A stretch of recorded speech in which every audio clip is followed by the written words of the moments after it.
Good morning and welcome to Between the Trees Business Talks, a show of the Woodlands Area Chamber of Commerce brought to you by Woodlands Online. We are uh, excited to be here with you all this morning on what has turned out to be a kind of a rainy day, and I think that's only fitting.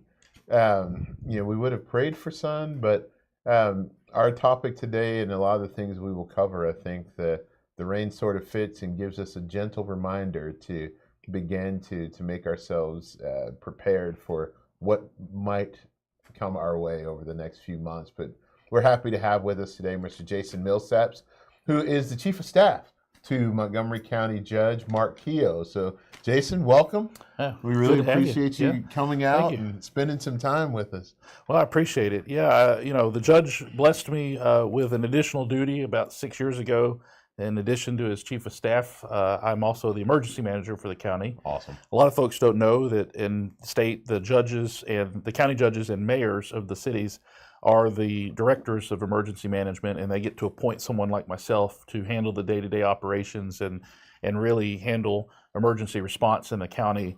And so being his longtime chief of staff, he needed somebody that understood him to take that role. And so I double hat. I wear two hats in the county, and both equally as important. I'm in both offices every day. But here with hurricane season coming up, we're geared up, ready for what could come our way, and so it's an important part of the task that I do every day. So. Absolutely. And so it's a great point you make. You're wearing a couple of different hats. Yeah.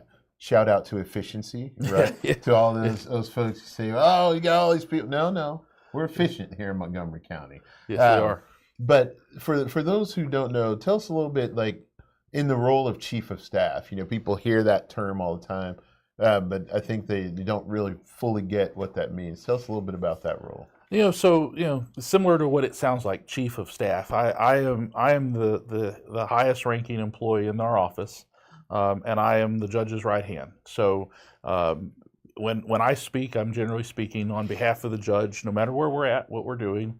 And so I can do that with confidence because I've worked for him for 12 years. I understand exactly what he wants to do, how he wants to respond to an issue, how he wants to move in his visions, moving things forward, because I've worked for him for so long. And so department heads and agencies within the county that report to the judge's office, I'm their first go-to. I'm the guy in between the judge and them to see the day-to-day operations are running smoothly. And then Sure. as things transpire, the judge is hands-on depending on what the topics are and what needs to happen. As most folks in the community know, he's very active, involved with our library system and with our animal shelter. Those are two departments he spends a lot of time with on a day-to-day basis. And that allows me to be more focused on the departments that aren't publicly facing as much, like budget or auditing or any of those types of departments that the general public doesn't interface with. Sure. I work with them more often, and the judge is working with the departments that have customer service oriented missions where they're dealing with our constituents. And so the chief of staff is also the go-between and also the catcher of all the bad stuff. So I'm the doorkeeper. Sure. And so if somebody needs to get in to meet with the judge, I make sure that's an appropriate use of his time or that we can even help. And if it's not something that we can handle, I may be able to cut that off at the pass and redirect that person to the appropriate agency. Sometimes it's a state or federal issue, and we can be their voice sometimes, but sometimes it's best suited with that. So, being the chief of staff, I know chiefs of staffs in these other offices. I know their lead employees in these federal agencies. And so I can point that person to somebody who can help them immediately and cut through the minutia of bureaucracy in those other agencies to get them the assistance they're looking for.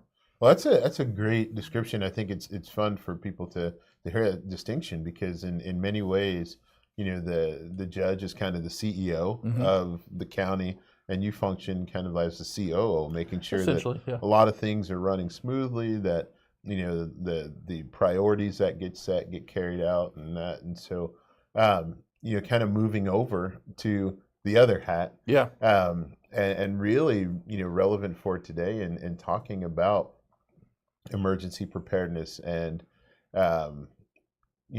what may be coming toward us over the next several months. I usually don't bring notes. I usually don't do that. But just for this portion, I had to do it because we wanted to kind of set the stage Sure. as we talk. So you've been in your position for 12 years, but in your role leading the emergency management operations, COVID-19, a winter storm, a drought, 2 tornadoes, multiple tropical storms, Hurricane Beryl, and the Pauline Road wildfire.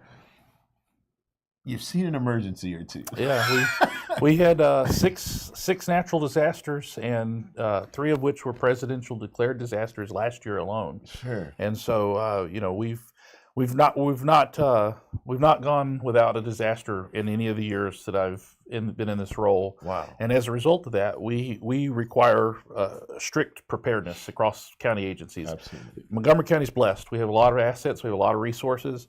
But another way we're blessed is we have department heads, elected officials, fire departments, our EMS service, all of these cohesive groups working together for the common goal, which is being prepared and being able to respond in a timely manner.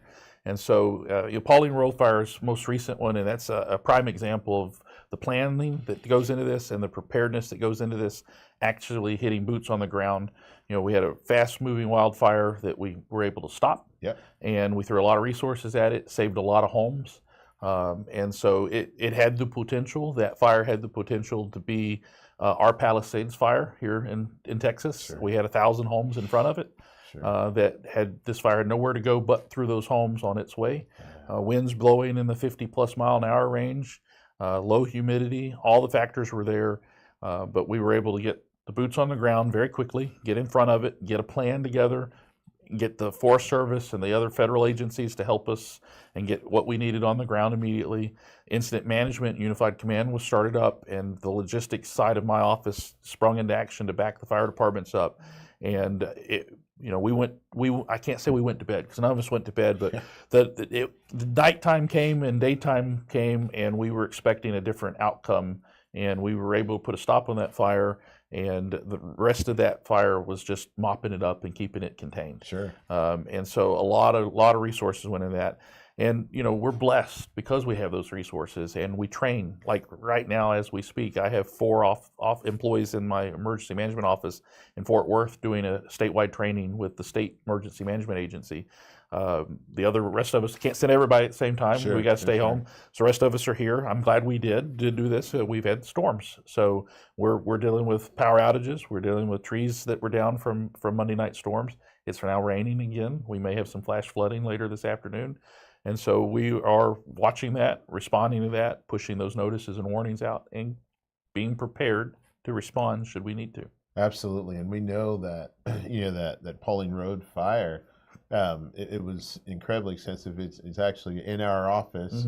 Mm-hmm. We have a colleague whose parents live up that way, and they were kind of calling on watch because they have animals, and Mm-hmm. so we were putting together our own preparedness plan in the office of like, do we need to come and help move horses or relocate? Because you guys took care of it with, precision and speed, and it was great to see that. One of the benefits that we have in the county is we have the ability to take the show on the road. So all of our fire departments participate in what's known as the Texas Interstate Mutual Fire System. So they are out in other areas of the state providing mutual aid assistance during wildfires and things like that. So this particular wildfire, Pauline Fire, was an unusual type of fire for this part of Texas. Without that program and our guys going to other parts of the state and training and helping them keep their community safe, they wouldn't have had that knowledge that they needed to help in this situation. So that alone is a huge benefit. But on top of that, we have the ability to take the show on the road. We can take the Emergency Operations Center on the road. We have a mobile operations center.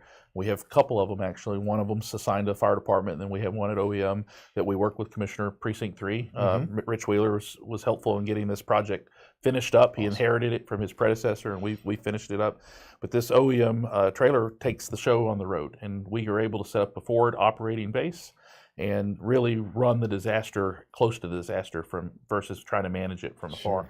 It really sets us apart from our neighboring counties. So, and so with that in mind, we look forward into what's coming up. hurricane season. Yes. It's expected to be an active hurricane season. Last year Hurricane Beryl was a wind event mainly for the county. We didn't have the typical tropical storm type flooding that we see from them. Thankfully, we'd already had 2 floods for the year, but the wind event did extensive damage to the power line network and to our trees. Being here in the Woodlands, it did some significant damage. One of the hardest hit areas of the county was actually the city of Shenandoah. They lost a lot of trees, some significant tall pine trees in that community. The amount of debris from trees that we removed out of Shenandoah was almost equivalent to the entire debris we pulled out of the Woodlands. Wow. And so it's a smaller territory. So, I mean, the preparedness factor that goes into this, knowing it's going to be an active season, is we have our warehouse in Conroe, 70,000 square feet of it. Call it the Costco for emergency management. It's stocked. It's prepared to respond today. Right. We are back to normal levels in our stock. So we were able to set up pods and get out in the community with supplies the moment the storm passes to make sure the community, they have some basic essential things like MREs and water, ice. Should there be prolonged power outages, we have that all on hand. 80 pallets of ice currently in our inventory. So these are things we're blessed with as a county. No other county in the state really has the response capabilities like Montgomery County. We've done really well over the last 5 years of making sure we're ready for the next storm. Okay. But we ask our homeowners and our businesses especially to be prepared, have that preparedness plan in mind.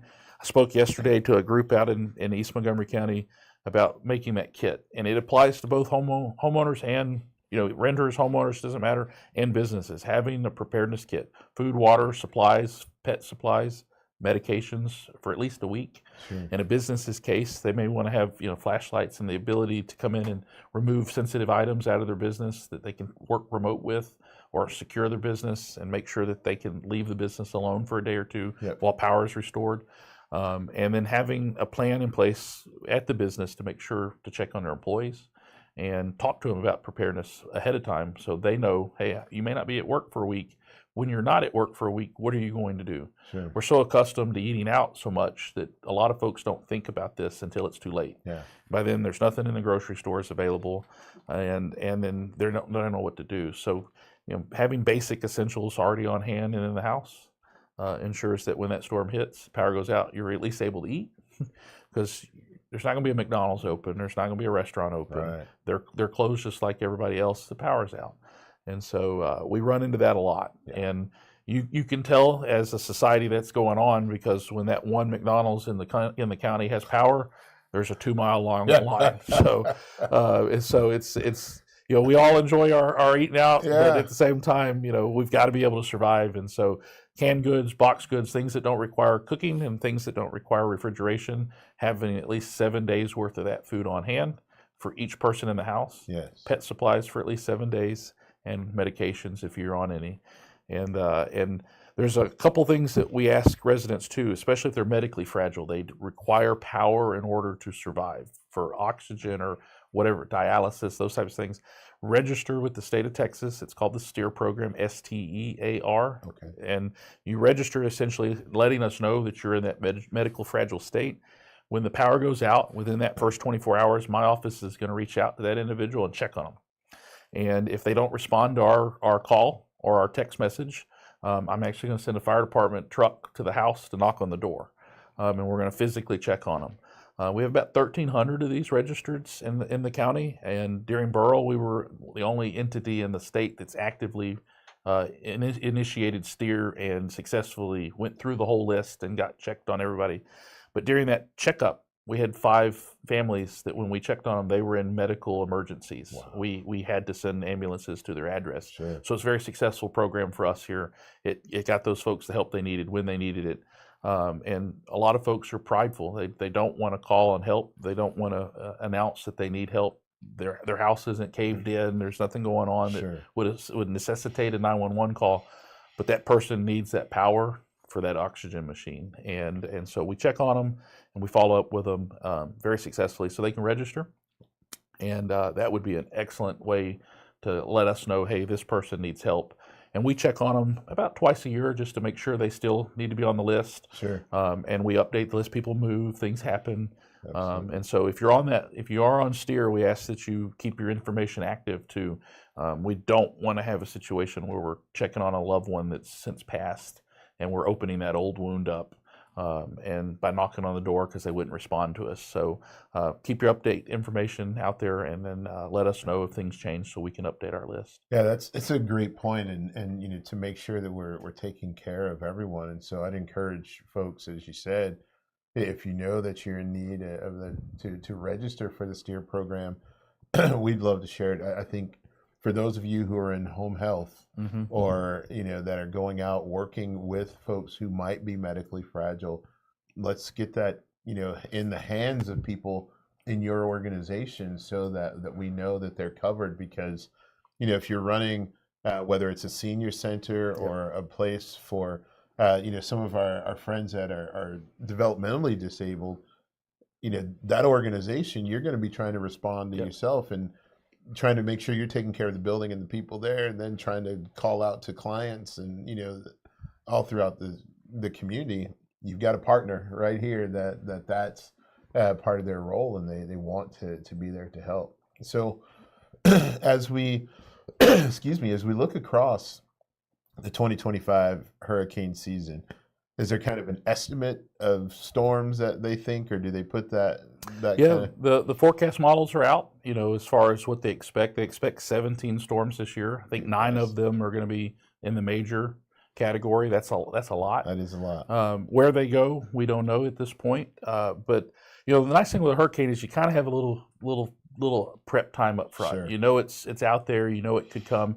Beryl was one of those that it was expected to go South Texas. Yeah. And we kind of did things differently here. We listened to our meteorologists, and we listened to the local meteorologists as well. We're blessed. Houston Galveston region has a National Weather Service in it, so I can call them and talk to them, and get in real time information from them versus other sources.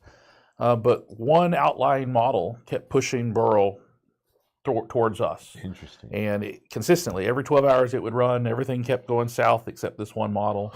And in science, I don't believe an anomaly. And so I didn't believe that to be an anomaly. I thought that's very consistent. The other ones were, you see those spaghetti charts everywhere. This one kept staying true.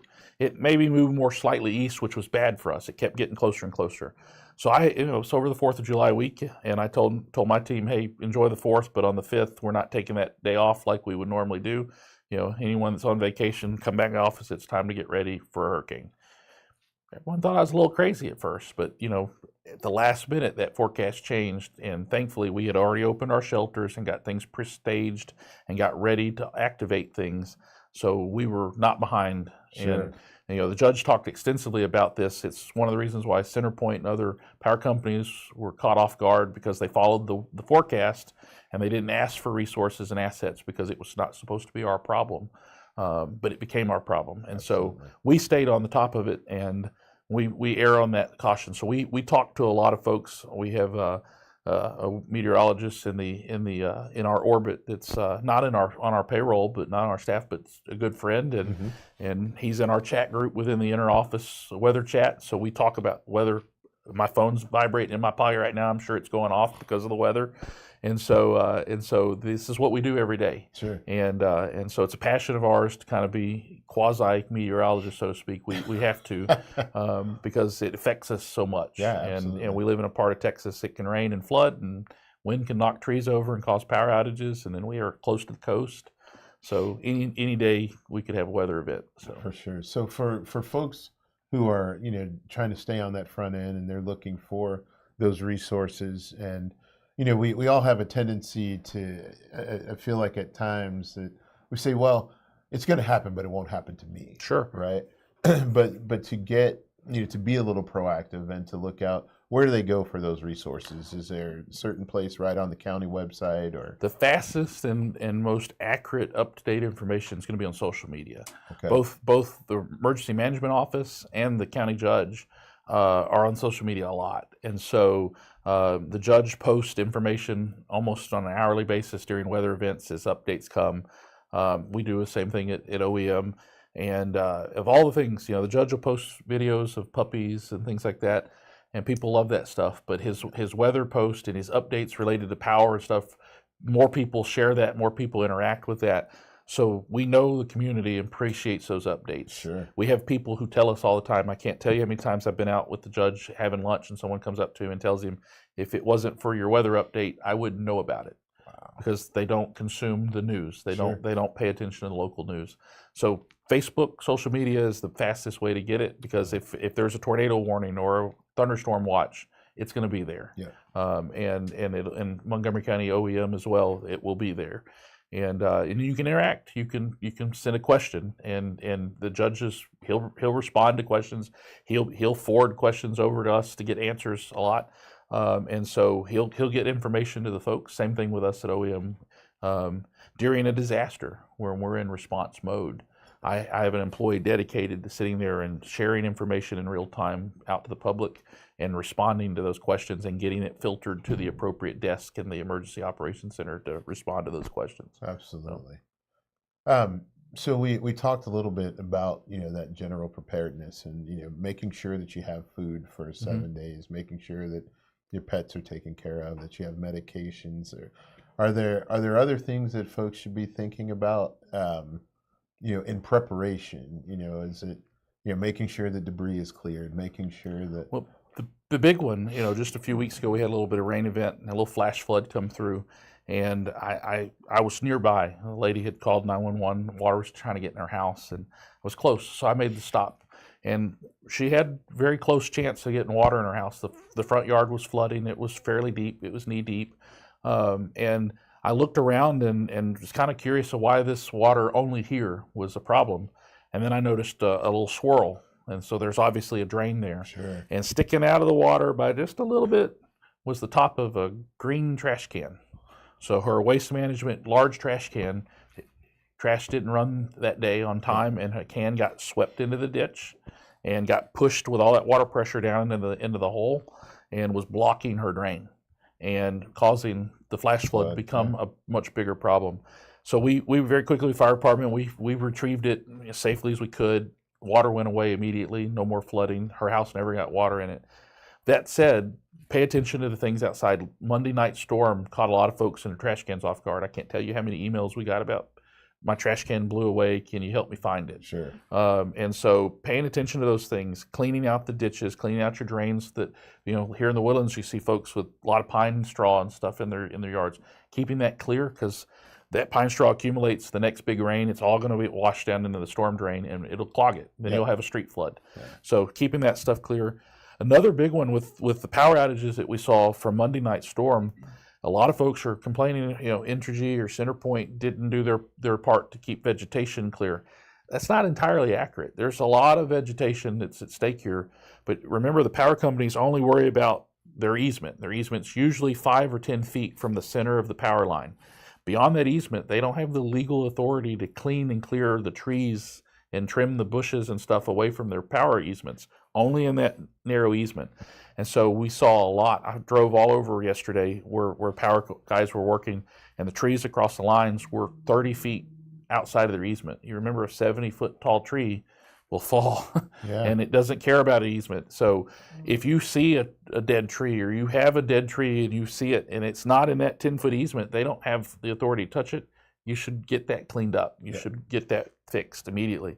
Alert somebody, your HOA, any number of people who may own that property, so we can have it removed ahead of time. Sure. Because it threatens all of our power. And so I can't tell you how many places I went yesterday and saw this same scenario where the vegetation that was a factor in power outages wasn't in that power easement.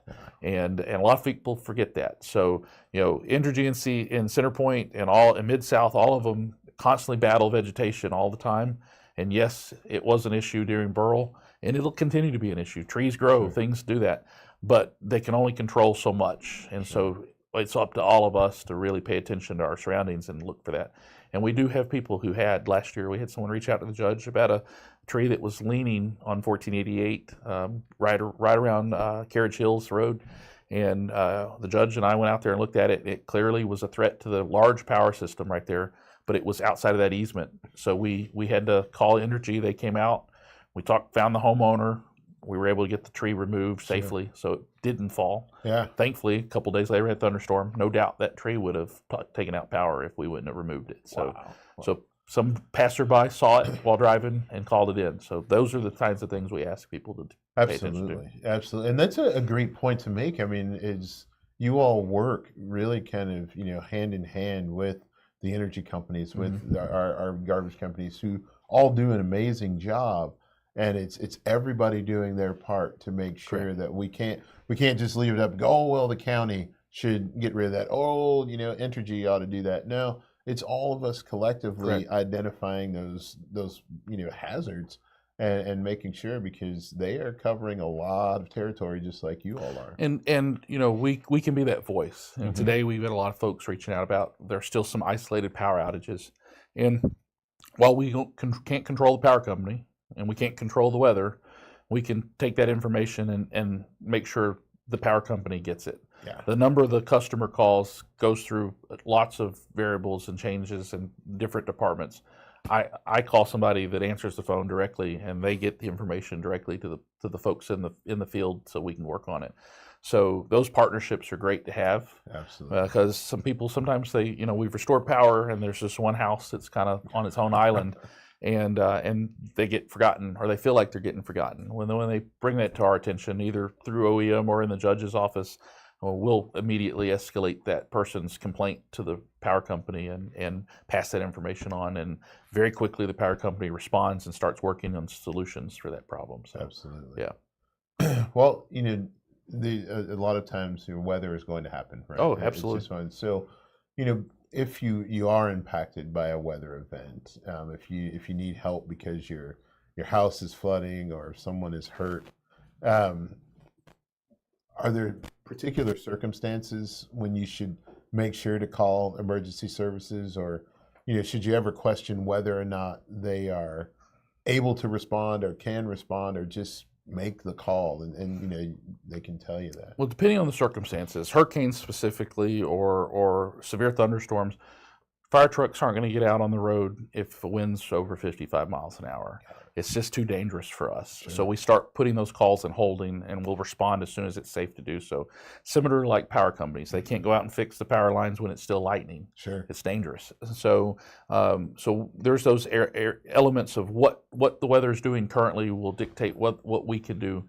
However, if your home is taking on water and it is unsafe to leave your home in that situation, you need to let us know, because we're going to send a crew out there as quickly and safely as possible to help get you out.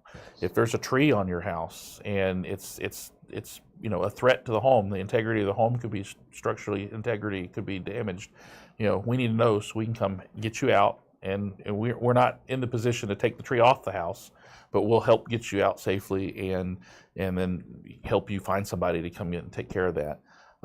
There's the number of things. I mean, I can talk for hours about what those circumstances look like, but people have really good common sense and best judgment. And so, our thing is your home's the safest place to be, but if it's not safe to be there because of the current circumstance, then get out. And if you can't get out safely, then that's when you need to call us. Absolutely. And the calling us part is usually 911. You don't call OEM, because I'm not the dispatch center. I can still get you help, right, but it's much slower than calling through 911 and getting first response that you can get from a 911 agent. So, and the one thing I think it holds true with the Woodlands area, but then all the way across the county, is that we have some pretty loving and caring people who don't ever want to be in imposition.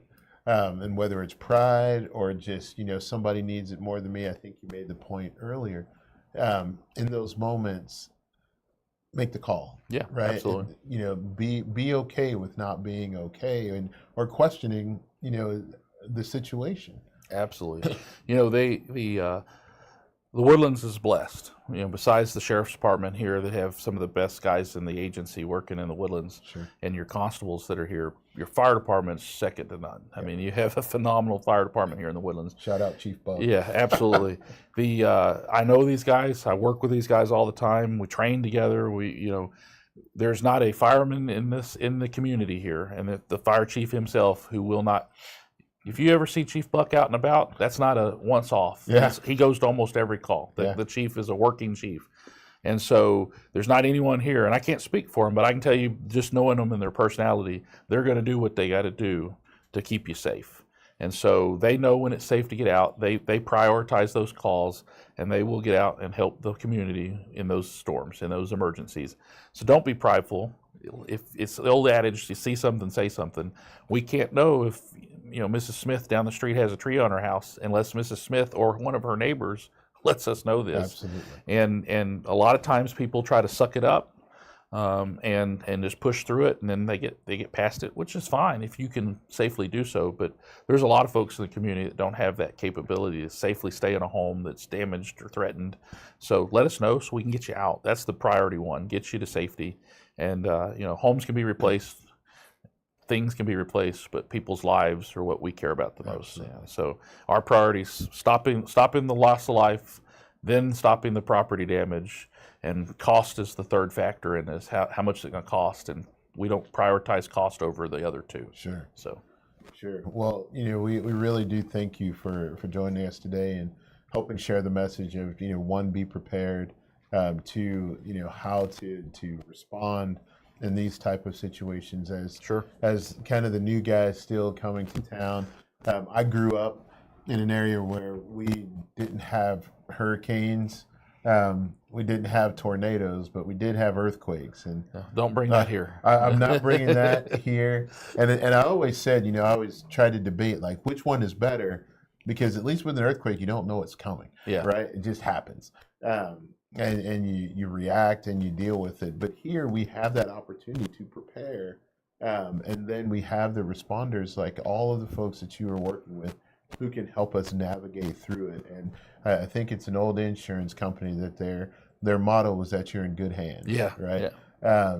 As I hear all of the things that you have shared with folks today, we watch the way that you all go about things. We know that we as citizens, as community members, and then as business leaders, and our business community are in good hands with Judge Keough and you and the whole team over at both the Emergency Preparedness Center as well as throughout our county government. And we pause for just a moment to say thank you all. We appreciate all of your work. Like I said, I live here too, so we're very blessed. When I travel, I just got back from a training, and when I travel and folks find out we're from Montgomery County, it's nice to see them come over and talk to us, because our perception is we have it going on here. We know what we're doing. We have the best of the best. People want to live here for a reason, and people want to work here for a reason. Absolutely. So, yeah. Well, Jason, thank you so much. Absolutely. We appreciate Welcome it. aboard. Hey, thank you. Thank you. And we are really appreciative of you coming over today and joining us, sharing all this great information. For everybody out there watching, you heard it here. Go ahead and get ready. We don't know what will come. We know that there is a possibility. So the best way to get ready is to be ready, I think an old coach said one time. So with that, thank you for joining us today. Jason, thanks again for being our guest. And we will see each one of you all next time on Between the Trees Business Talk, brought to you by the Woodlands Online. Until then, have a great week and stay safe. Till next time, we'll see you between the trees.